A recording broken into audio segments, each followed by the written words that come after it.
네, 안녕하세요. 반갑습니다. 저는 국제뇌교육대학원 융합생명과학과의 연주헌 교수이고요. 현재는 실험실 창업을 통해서 또 회사도 운영을 하고 있습니다. 오늘 여러분들 만나 뵙게 되어서 너무 반갑고요. 네, 오늘 이제 4차 산업혁명 시대를 맞이해서 저도 이제 많은 중고등학교나 이런 데에 멘토링을 하러 가거나 하면은 학생들이 이제 4차 산업혁명 시대가 되면서 직업도 많이 사라지고 그러는데 어떤 거를 준비해야 되는지 아이들부터 되게 걱정도 많이 하고 생각도 많이 하는 그런 모습을 보아왔는데요. 오늘 그 학부모 교실을 통해 가지고 이렇게 제가 평소에 생각했던 그런 부분들과 그다음에 뇌교육을 통해서 어떠한 점을 우리가 아이들을 위해서 준비할 수 있는지에 대해서 같이 이제 생각해 보는 그런 시간이 됐으면 좋겠습니다. 네, 그러면은 일단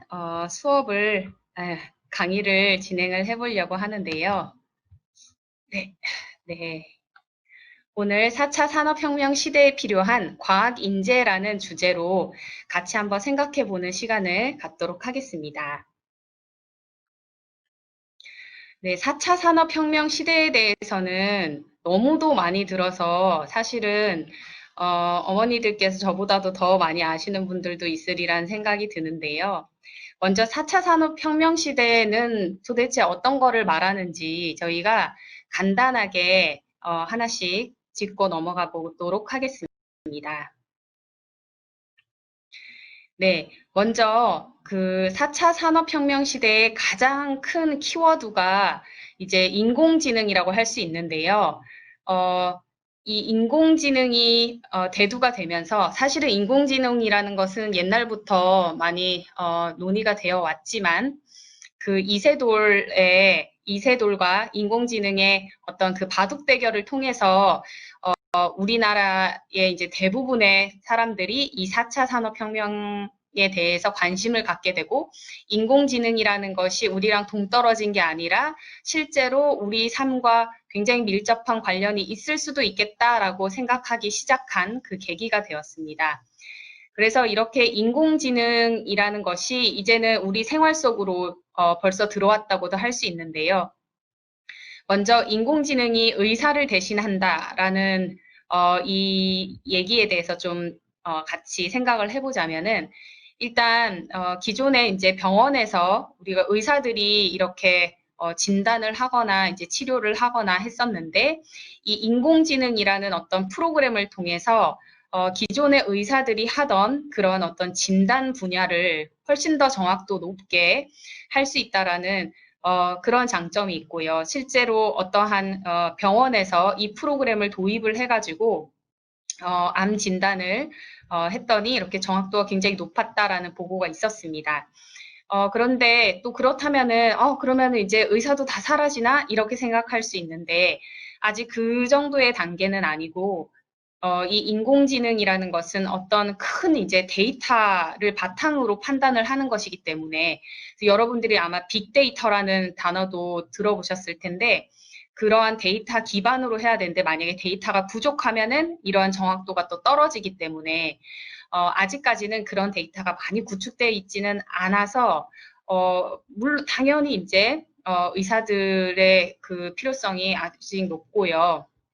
그러나 앞으로는 이러한 진단에 대해서 이런 인공지능이 대체할 수도 있다라는 것은 우리가 감안을 해야 될 것 같습니다.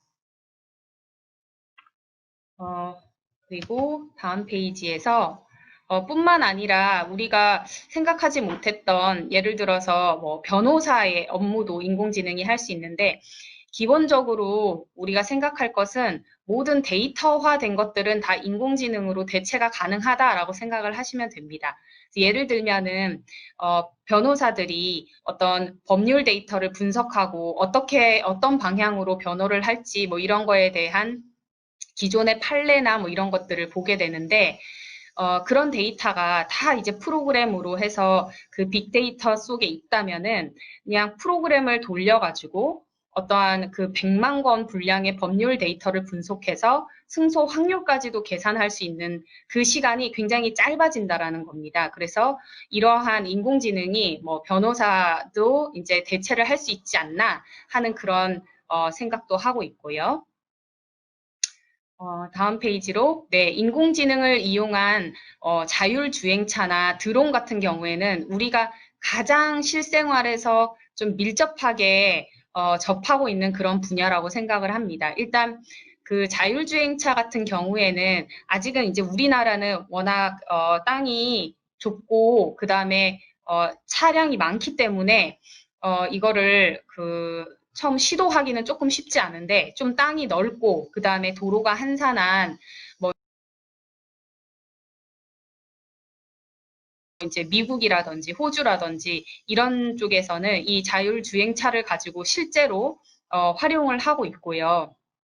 그런 곳에서는 이제 어떤 택배 업무라든지 이런 것들을 그 자율주행차를 통해서 이미 이제 진행을 하고 있는 곳도 있습니다. 그런데 이런 자율주행차를 이용을 하면은 또 단점도 있는데요.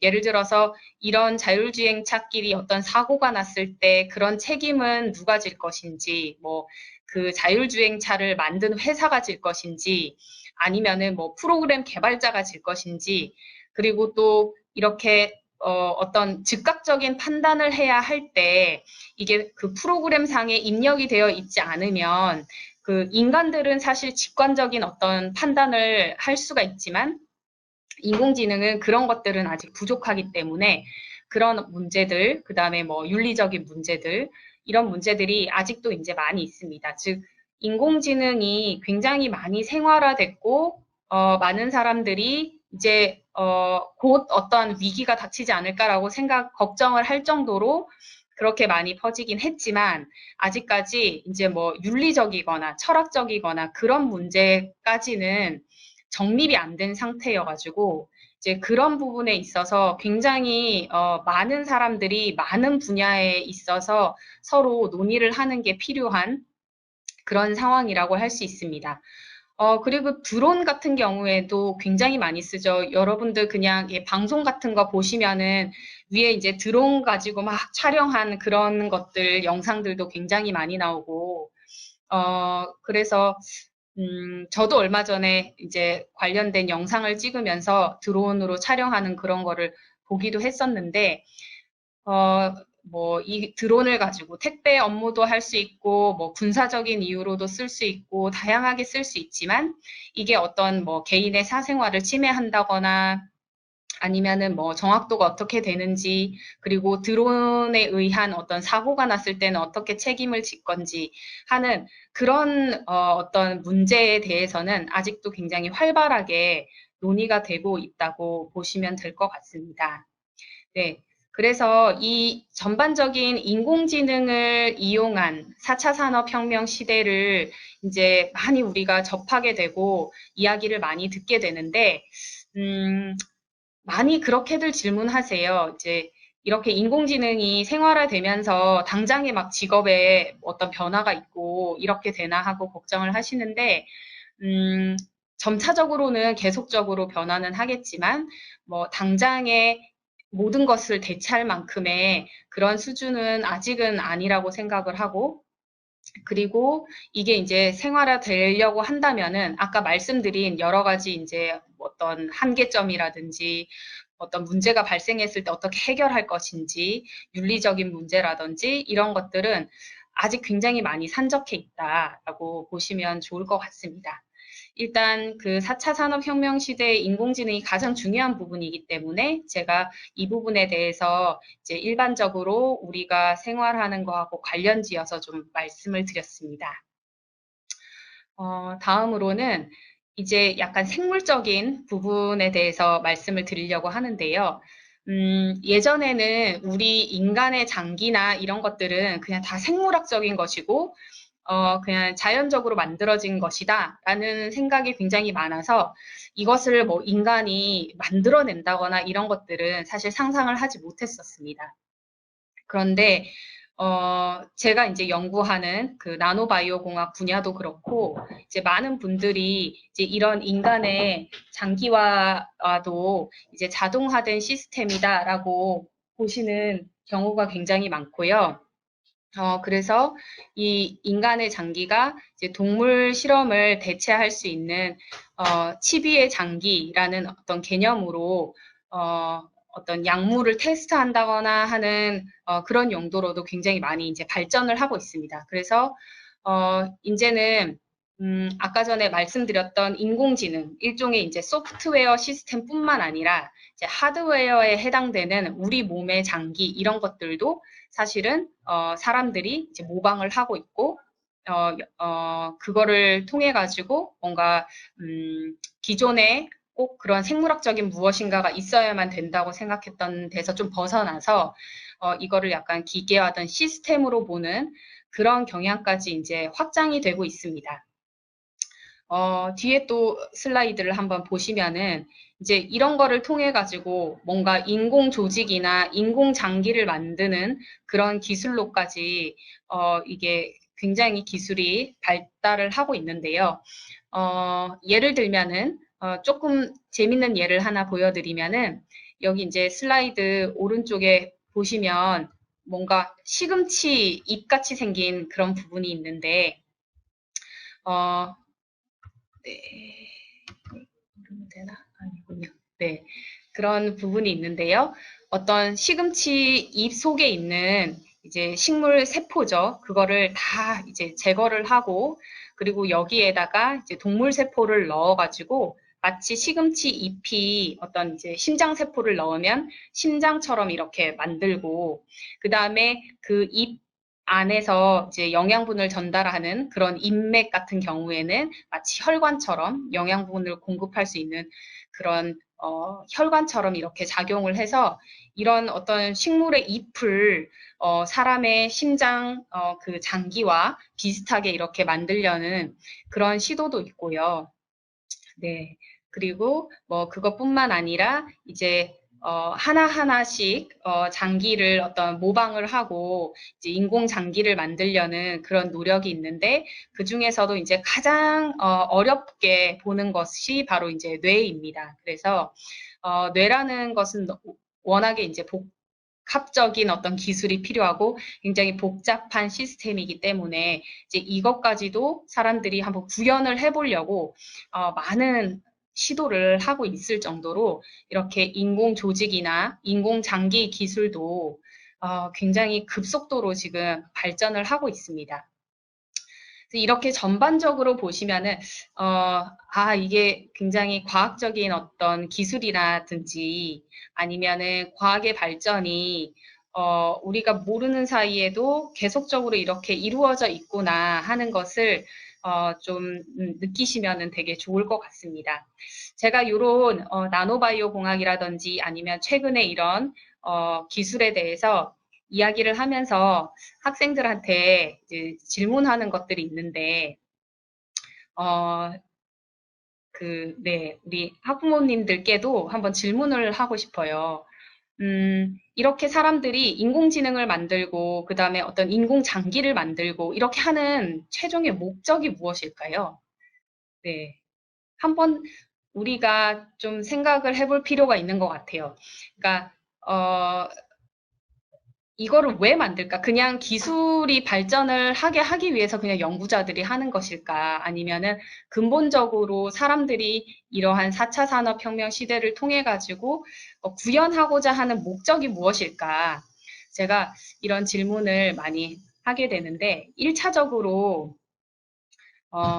보시면은 일단은 연구자들도 그렇고 사람들도 그렇고 뭔가 인간에 대한 어떠한 그 연구라든지 그러니까 인간의 본연에 대한 어떤 그런 궁금증, 호기심 이런 거를 통해서 계속 기술을 개발을 하면서 사실은 사람하고 비슷한 무엇인가를 만들려고 하는 그런 욕구 때문에 이렇게 인공지능이라는 어떤 소프트웨어 그리고 인간의 몸이라는 하드웨어를 많이 활용한다고 활용해서 궁극적으로는 사람과 닮은 무엇인가를 일종의 사람을 다시 만들려고 하는 그런 목적이라고도 볼 수가 있습니다.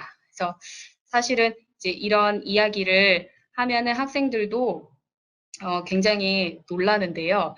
그러니까 결국에 연구자들도 이제 우리가 가지고 있는 어떤 뇌의 기능이라든지 이런 것들이 실제로 그냥 이렇게 몸 안에서 말고 몸 밖에서도 이루어질 수 있는지 그런 거에 대해서 굉장히 많이 관심을 가지고 있다고 보시면 될 것 같습니다. 그리고 그 다음으로 그래서 이렇게 제가 앞에서 이제 인공지능에 대한 이야기를 말씀을 드리면서 이러한 인공지능이 뭐 어떤 그 의료계 쪽이랑도 결합을 할 수 있고 그 다음에 어떤 법률적인 그런 부분이랑도 결합을 할 수 있고 그 다음에 또 생물학적인 부분이랑도 연관이 되고 또 그것뿐만 아니라 제가 굉장히 중요한 부분이 뭐냐고 말씀을 드렸냐면은 윤리적이고 철학적인 그런 문제에 대해서 지속적으로 논의하는 게 필요하다라고 말씀을 드렸는데요. 그러한 전반적인 것을 보시면 이러한 그 지금 이제 4차 산업혁명 시대에 이런 정보기술하고 다른 산업이나 기술과의 융합이 굉장히 중요하다라고 볼 수 있습니다. 그래서 여기 슬라이드에서 보시듯이 뭔가 유전체 같은 것들을 분석을 하는데 예전과는 다르게 뭔가 개인별 유전자 특성을 분석해서 맞춤형 질병을 치료한다거나 아니면은 네, 또는 그 전자제품 같은 것을 자율 제어한다거나 요즘 굉장히 많이 발전을 하고 있죠. 이 부분에 있어서는. 그리고 누구나 원하는 제품을 만들 수 있는 그 3D 프린팅 기술도 굉장히 많이 발전을 하고 있고요. 3D 프린터 같은 경우에는 제가 그 학교 같은 데 가보면 과학실에 이런 3D 프린터가 있는 경우도 있더라고요. 그래서 저는 그만큼 이게 굉장히 일반화됐구나라는 그런 생각을 하는데 뭐 또 3D 프린터를 통해 가지고 여기에다가 세포라든지 이런 거를 넣어서 그런 장기, 인공 장기 같은 거를 만들 수 있는 3D 바이오 프린팅 기술도 개발이 되고 있습니다. 그리고 뭐 웨어러블 시스템이라든지 아까 말씀드린 자율주행 자동차라든지 그리고 뭐 스마트 공장이라든지 스마트팜 자율 제어를 통해 가지고 뭔가 그 농장을 관리할 수 있는 뭐 온도라든지 습도라든지 이런 것들을 다 자동으로 제어를 해주고 그리고 이제 식물이 자라는 속도라든지 이런 것들을 다 모니터링할 수 있는 그런 스마트팜도 굉장히 이슈가 되고 있고요.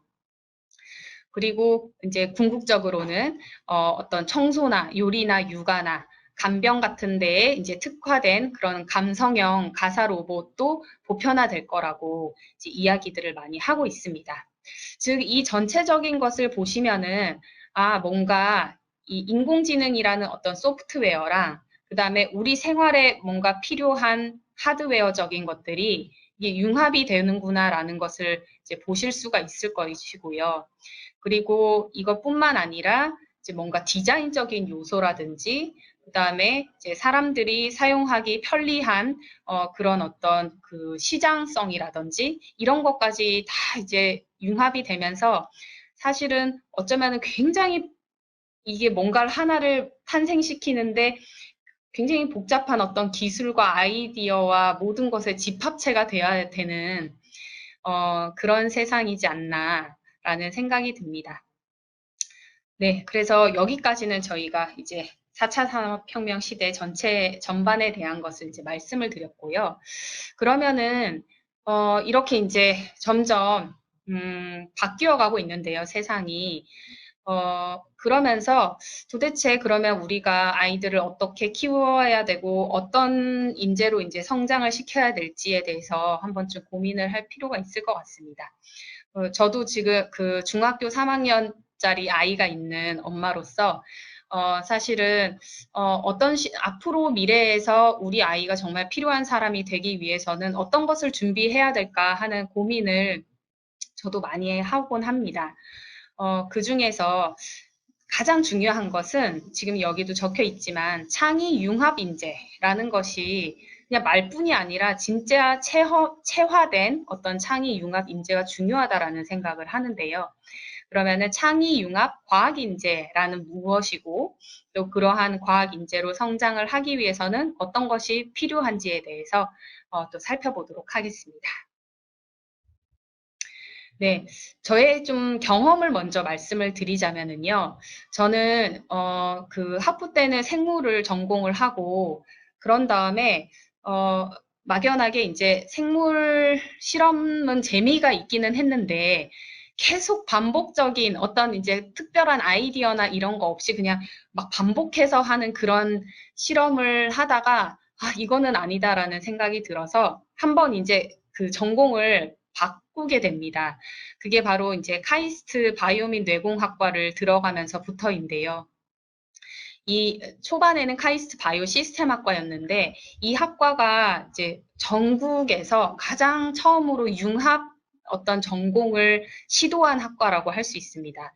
그래서 이 학과에 이제 들어오는 학생들 요건을 보면은 옆에 그 바이오 융합, 전자, 전산, 기계, 신소재, 화학공학, 생명공학, 의용생체공학, 물리화학, 생명과학 이거를 모두 포함한 이공계열 전 분야 전공자라고 적혀 있지요. 그래서 제가 이제 그 석사 과정을 하던 때만 해도 대학원이라고 하면 그 학부를 나온 학생이 이제 더 깊이 있는 공부를 하기 위해서 이제 대학원을 가는 것이 대부분이었는데 제가 이제 이 학과를 딱 갔을 때는 뭐 우리 실험실에 생물 전공 1명, 신소재 1명, 뭐 기계 1명, 전자 1명 이렇게 다 따로따로 있었어요. 그래서 거기에서 그 모두 다른 그 학부생들과 함께 학부 졸업생들, 그러니까 석사생들과 함께 수업을 들어야 하고 프로젝트를 진행해야 하고 뭔가를 만들어내야 하고 하는 그런 이제 과제가 주어지면서 이러한 융합이라는 것이 왜 중요한지 그리고 어떻게 하면 이렇게 융합이 될 수 있는지에 대해서 이제 스스로 체험을 할 수 있었고 굉장히 생각도 많이 했었습니다. 예를 들면은 기계공학을 전공한 사람과 생물학을 전공한 사람들이 서로 이야기를 하게 되면 똑같은 어떤 생물학적인 현상을 보고도 굉장히 생각이 많이 달라요. 그러니까 그게 가만히 보면은 학부 4년밖에 차이가 나지 않은 건데 고등학교 때까지는 다 비슷한 그 커리큘럼으로 공부를 하는 거잖아요. 근데 학부를 거치면서 서로 대화가 안 될 정도로 완전히 다른 어떤 지식을 가지게 됩니다.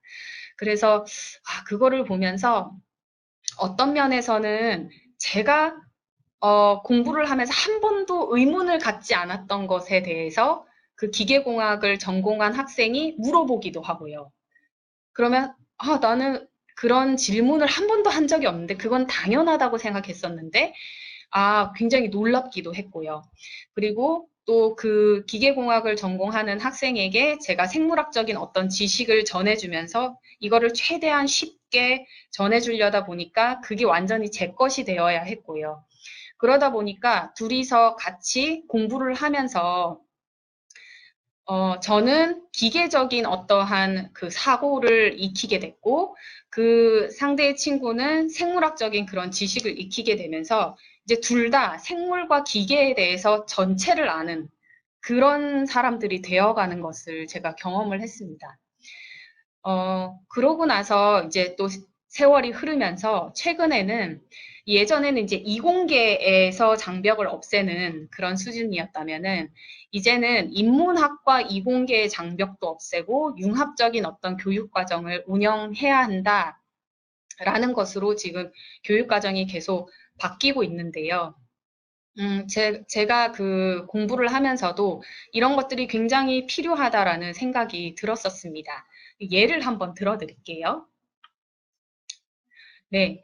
제가 이제 그 석사 박사 과정을 하게 되면서 우리가 논문이라는 것을 쓰게 되는데 논문을 이제 쓰다 보면은 뭔가 그 과학적인 어떤 지식도 여러 가지 지식이 필요합니다. 예를 들어서 이런 나노바이오 공학의 어떤 그 논문을 쓰려고 하면 전자나 기계공학 쪽에 뭔가 만드는 기술도 필요하고요. 그 다음에 그 안에서 여러 가지 뭐 세포가 어떤 물질에 반응하고 하는 그런 화학적인 지식도 필요하고, 그 다음에 어떤 그 생명과학적으로 어떠한 그런 장점이라든지 아니면 의미가 있는가 하는 그런 것도 필요하고, 그 다음에 소재도 어떤 소재를 써야지 뭐 세포에게 독성이 없으면서도 사용할 수 있는가, 이런 소재에 대한 그런 지식도 필요합니다. 그런데 제가 여기서 느꼈던 것이, 이런 이제 과학적인 어떤 지식만 있으면 될 거라고 생각을 했었는데, 막상 이제 가서 논문을 쓰거나 발표를 하거나 이렇게 하려면 일단 내가 가지고 있는 그런 지식을 잘 정리하고 그려서 많은 사람들이 잘 이해하도록 해야 되더라고요. 그러다 보니까 어떤 디자인적인 감각이 필요하다라는 사실을 알게 됐습니다. 그림을 잘 그리고 색깔의 배치라든지 이런 거를 통해서 어떻게 하면 논문이나 이런 데에서도 그 논문을 보는 사람들이 잘 이해하게끔 할 것인가, 그리고 내가 발표를 할 때도 그분들이 그냥 직관적으로 그림만 봐도 이해가 되게끔 할 것인가 하는 그 부분이 굉장히 중요한 과학 인재 요소가 될 수 있다는 것을 알게 됐습니다. 그뿐만 아니라 이제 국어나 논술 같은 거의 이제 중요성도 알게 됐는데요. 뭔가 우리가 이러한 자기가 이제 개발하거나 한 어떤 연구 데이터가 있으면 이거를 또 사람들이 잘 이해하게끔 어떤 글을 써서 보고서가 됐든 뭐 과제 제안서가 됐든 논문이 됐든 이런 거를 써야 될 텐데, 거기에 이제 이런 어떤 국어적인 요소가 되게 중요하더라고요. 그리고 그 다음에 어떤 논문을 읽거나 아니면 이야기를 하거나 할 때 이제 영어도 굉장히 필수적인 부분이었고요. 그리고 이 모든 것은 사실은 배우면 되고 경험을 통해서 알아지는 것이라서, 그래도 또 뭐 공부를 하다 보면은 실력은 늘어나게 마련이지만, 근본적으로 굉장히 중요한 것이 바로 이 아이디어와 상상력, 창의력, 이 부분이 굉장히 중요하다라는 생각을 하게 됐습니다. 왜냐하면 이제 전 세계적으로 사실은 어떤 그 과학 기술 같은 것들이 굉장히 많이 평준화가 됐습니다.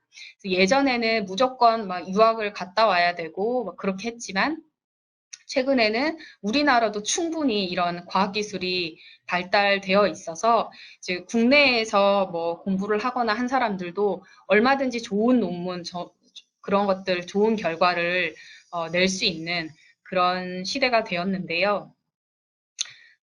그러다 보니까 어떤 게 이제 부족하냐면 서로 너무 이제 비슷한 거를 하기 시작합니다. 그래서 여기에서 한 걸음 더 나아가려면은 독창적인 어떤 아이디어를 내거나 뭐 생각하지 못했던 데서 뭔가 힌트를 얻거나 상상력을 막 펼치거나 하는 그런 부분이 굉장히 중요하게 된 것입니다. 그래서 예전에는 그냥 과학 인재다 하면 과학적인 거 잘하고 뭐 공부 잘하고 이해 잘하고 열심히 실험하고 이렇게 하면 되는 그런 세상이었다면은 이렇게 조금 더 뭔가 데이터도 많이 이제 쌓이는 그런 세상이 되고 하면서 정보가 굉장히 넘쳐나는 그런 시대가 되면서 그런 정보 속에서 찾지 못하는 그 사람들이 가지고 있는 고유의 어떤 아이디어, 이런 것들이 굉장히 중요하다라고 할 수 있습니다. 다음 슬라이드에서 보시면은요. 그래서 이제 이거하고 맞물리면서 이제 창의 융합형 인재에 대해서 그 스팀 교육이라고 많이 들어보셨을 것 같습니다. 저도 굉장히 관심이 많아가지고 많이 이제 주시를 하고 있는데요. 사이언스, 테크놀로지, 아트, 매스, 일단은 요 5가지를 이제 포함하는 용어인데, 어쨌든 이제 교과 간의 통합적인 교육 방식을 뜻하는 교육이 바로 이 스팀 교육이라고 할 수 있습니다. 그래서 저는 이 방향이 굉장히 이 4차 산업혁명 시대에 맞는 교육 방향이라는 생각이 드는데요. 아까 이제 앞서서 말씀을 드렸듯이 우리가 좀 더 앞서 나가는 그런 교육을 통해 가지고 사람들이 뭔가 독창성을 가지려면은 이렇게 뭔가 융합을 통해 가지고 한 번도 나오지 않았던 뭔가 새로운 것이 나오는 것이 이제 필요하다고 생각을 합니다. 그런데 저도 그렇지만 많은 분들이 좀 참 고민을 많이 하는 부분이 어떻게 하면 이렇게 창의적이고 융합적인 인재를 만들 수 있을까 하는 부분에 있어서 참 많이 고민이 됩니다. 그중 하나로는 제가 생각하기에는 우리가 지금까지는 뭔가 하나에 대해서 잘하면 되는 그런 시스템에 있다가 이것저것을 다 잘해야 되는 그런 시스템으로 가려다 보니까 이게 쉽지는 않은 것 같습니다. 그래서 이런 융합이라는 것에 대해서 우리가 조금 더 한번 좀 고민을 해볼 필요가 있어서 제가 다음 슬라이드를 준비를 했는데요. 이 융합이라는 것을 처음에는 어떻게 생각을 했냐면 사람들이 뭔가 뭐 기계공학자, 전자공학자, 그 다음에 생물학자 이 사람들이 세 명이 모여서 이야기를 하면 이걸 통해서 융합적인 무엇인가가 나올 거야 라는 그런 생각을 했었습니다. 그래서 여기 보시듯이 A 플러스 B 플러스 C 하면은 무엇인가가 새로운 게 나올 거라는 기대를 했었는데요.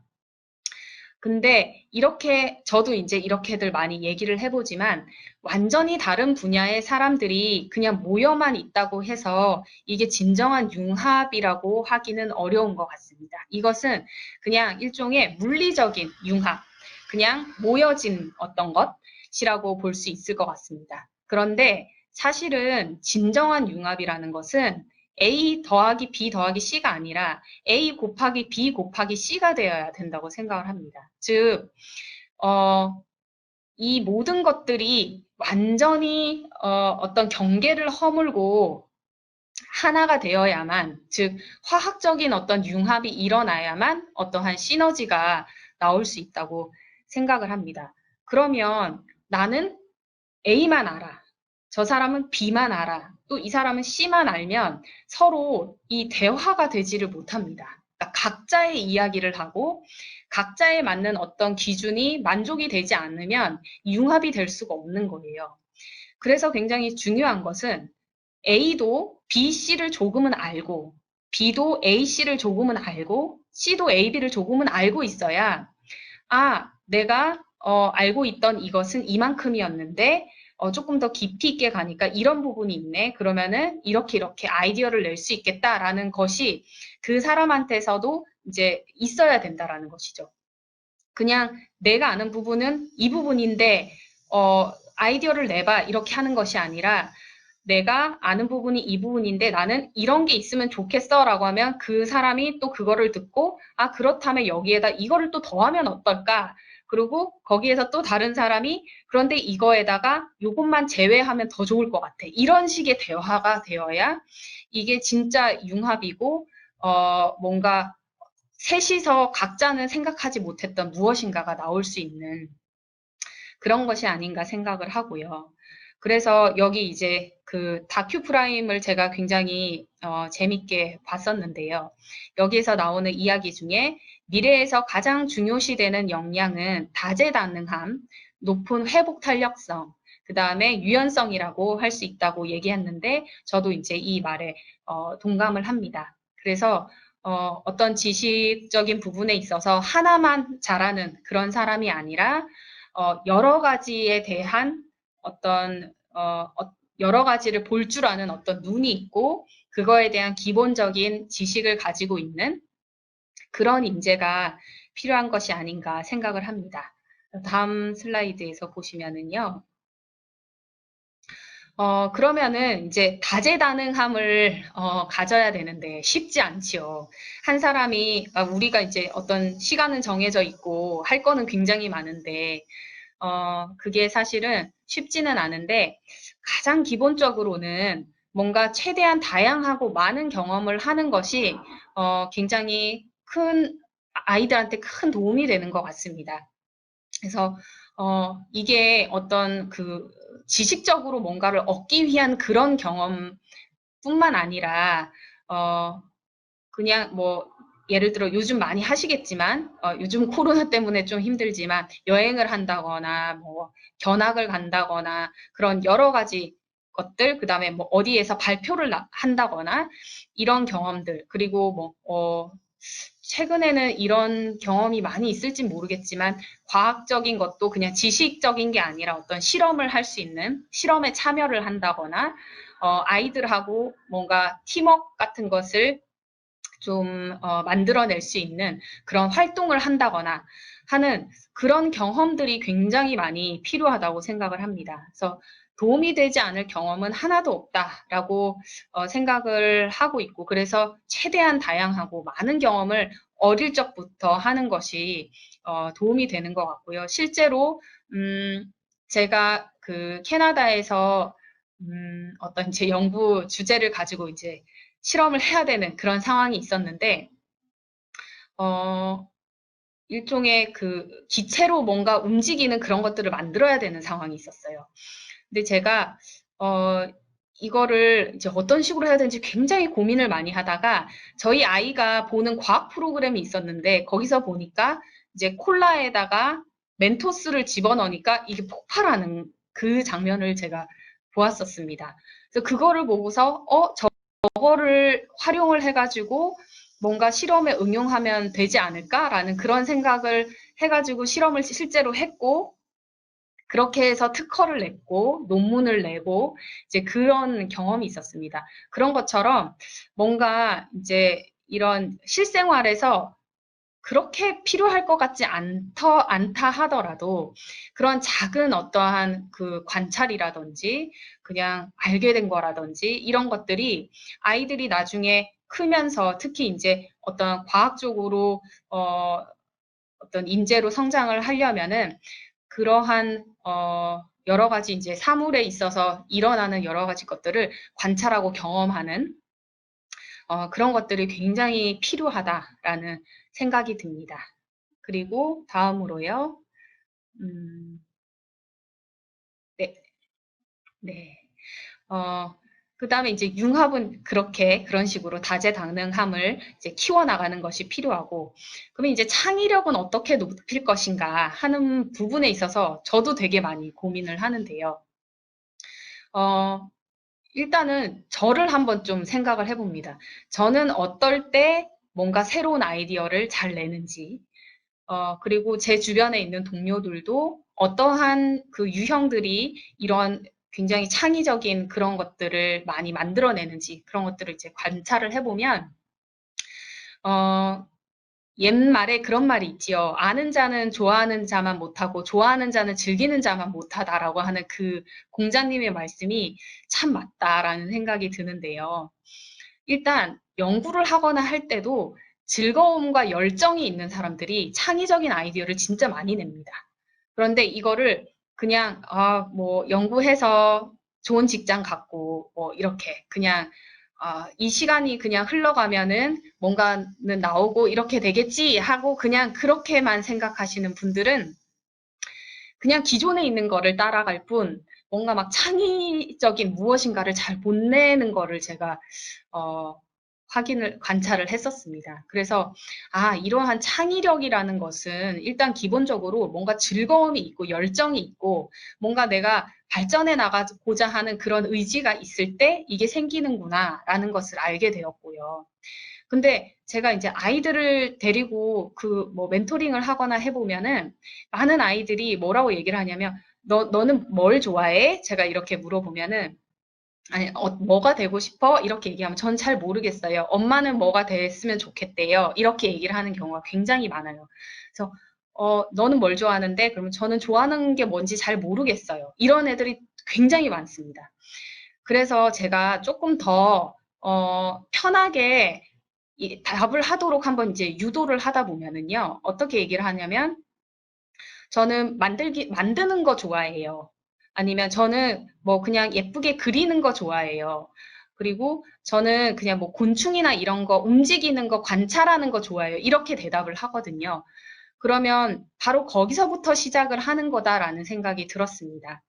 예를 들면 제가 그 생물학을 하다가 이렇게 전공을 바꾸게 된 가장 근본적인 계기는 저는 뭔가 새로운 것을 만들고 새로운 아이디어를 내는 게 재밌어요. 그거를 할 때 굉장히 막 가슴이 뜁니다. 그런데 그냥 주어진 대로 똑같은 일만 할 때는 재미가 없어요. 그래서 사실은 전공을 바꿨고 전공을 바꿨는데 거기는 내가 원하는 대로 뭔가를 만들어낼 수 있다라는 것이죠. 그래서 이렇게 나는 새로운 것을 만드는 걸 좋아해 라고 하면 그거를 기준으로 해서 그거하고 관련된 어떤 직업이 무엇이 있을지를 찾아보는 게 더 좋지 않을까라는 생각이 들었습니다.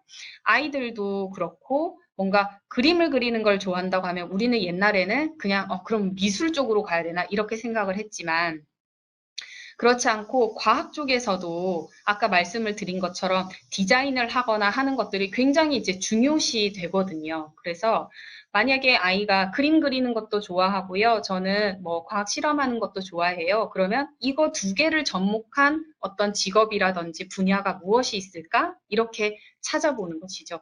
그러면 아이도 근본적으로 자기가 좋아하는 것으로부터 시작을 했기 때문에 그 직업에 있어서도 어떻게 하면 내가 좋아하는 것을 계속 접목해서 하지라는 그런 고민을 하게 되고 또 그 직업에 대해서도 만족도가 굉장히 높아지는 것 같습니다. 네. 그래서 이렇게 그러면 이제 창의력을 높이려면 뭔가 즐거움이나 열정을 가지고 있어야 된다. 그리고 자기가 뭘 좋아하는지를 알아야 되는 것 같습니다. 아이들이 스스로.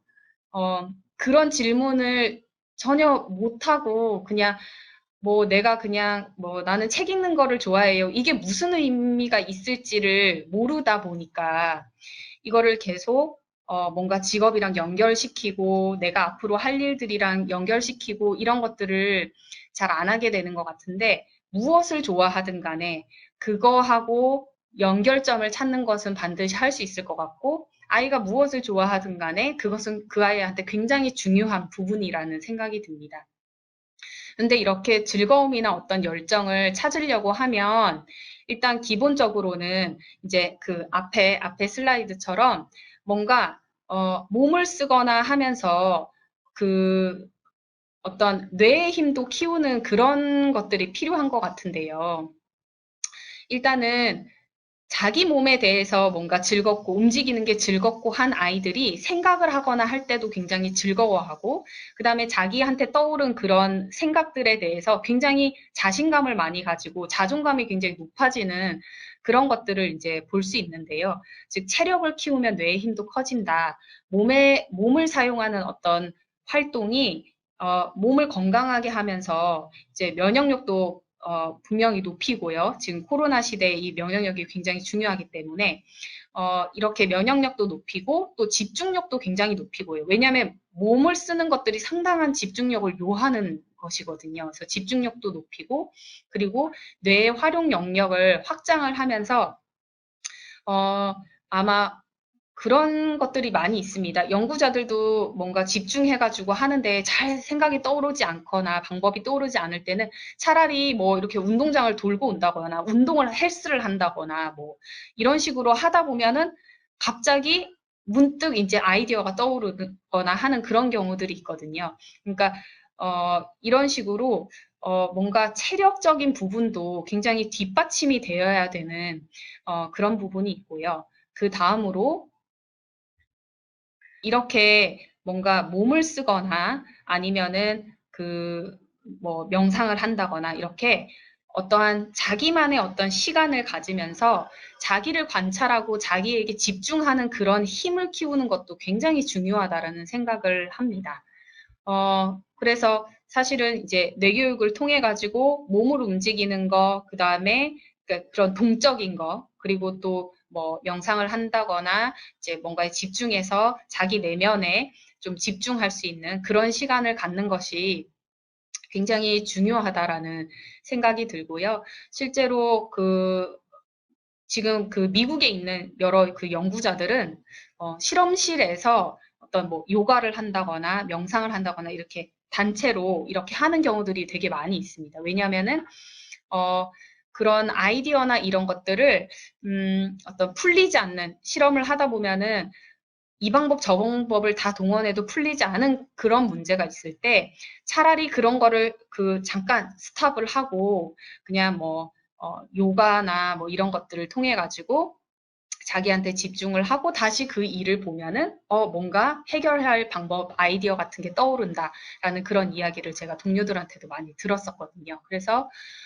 이렇게 아이들이 어릴 적부터 몸쓰고 그다음에 자기한테 집중하고 그런 힘을 키울 수 있다면은 자기가 좋아하는 것도 훨씬 더 명확하게 알 수 있을 것 같고, 그리고 그거를 아니까 또 즐거움이나 열정이 아마 생길 것이고, 그거를 통해서 또 이것저것 많은 어떤 호기심을 가지면서 다재다능함이 생기지 않을까 이런 생각이 듭니다.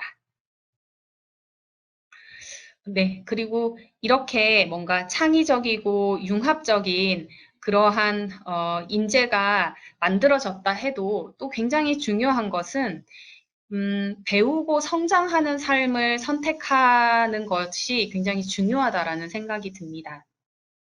제가 지금 저도 사실은 이제 대학원의 교수로 있으면서 저희가 이제 실험실 창업을 통해 가지고 창업이라는 것을 하면서 또다시 저도 배우고 새롭게 좀 성장을 하는 그런 시간을 보내고 있는데요. 음, 어떤 우리가 어느 정도의 지위가 되거나 어떤 정도의 자리, 내가 뭐 생각했던 어떤 목표, 이런 것들을 이루고 나면 그 다음에 또 할 것이 잘 생각이 되지 않거나 아니면 좀 뭔가 무의미해지거나 하는 그런 경험을 어른들도 굉장히 많이 하잖아요. 그래서 아이들도 이게 우리가 평생을 거쳐서 계속 이제 뭔가 그런 인재로 계속 거듭나기 위해서는 계속해서 배우고 성장하는 삶을 스스로 선택해서 나아가는 게 중요하지 않나라는 생각이 듭니다. 그래서 결과가 아닌 과정이 굉장히 중요하고 그 결과를 통해서 내가 원하는 무엇인가가 되지 않았더라도 괜찮다. 왜냐하면 나는 그 과정을 통해서 분명히 배운 게 있으니까라고 생각을 할 때, 아이들도 자기가 했던 그 모든 것에 대해서 굉장히 이제 자신감을 가지고, 그다음에 자존감이 좀 높아질 수 있을 것 같고요. 그리고 지금 이제 뭔가 코로나 시대가 되고 비대면 사회가 되고 이러면서 사람들하고 직접적으로 뭔가 부딪히거나 이런 것보다는 어쩌면은 그 각자에 대한 어떤 역량이라든지 각자에 집중하는 그런 힘들이 더 강화되지 않을까라는 생각이 듭니다. 그래서 뭔가 경쟁을 하거나 하는 것보다는 경쟁과 성공을 목표로 하는 것보다는 성장하는 삶이 되게 중요하다고 생각을 하고요. 실제로 여기 이제 화면에 보시는 것처럼 그동안에는 이제 여기도 엄마는 자꾸 제가 의사가 됐으면 좋겠다고 하세요. 라고 하는 것처럼 자기가 하고 싶은 거, 자기의 꿈 이런 것보다는 이제 아직 어리니까 내가 뭘 좋아하고 어떤 직업이 있는지 잘 모르는 상태에서 이제 부모님들이 이런 게 됐으면 좋겠다 하면은 그래, 그런 게 되면 우리 부모님이 좋아하실 거야. 나도 뭐 괜찮은 것 같아. 이렇게 해서 그 길을 가는 경우가 대부분이었는데 아이들이 좀 스스로 선택할 수 있는 그런 기회가 점점 많아지지 않을까라고 생각을 하고요.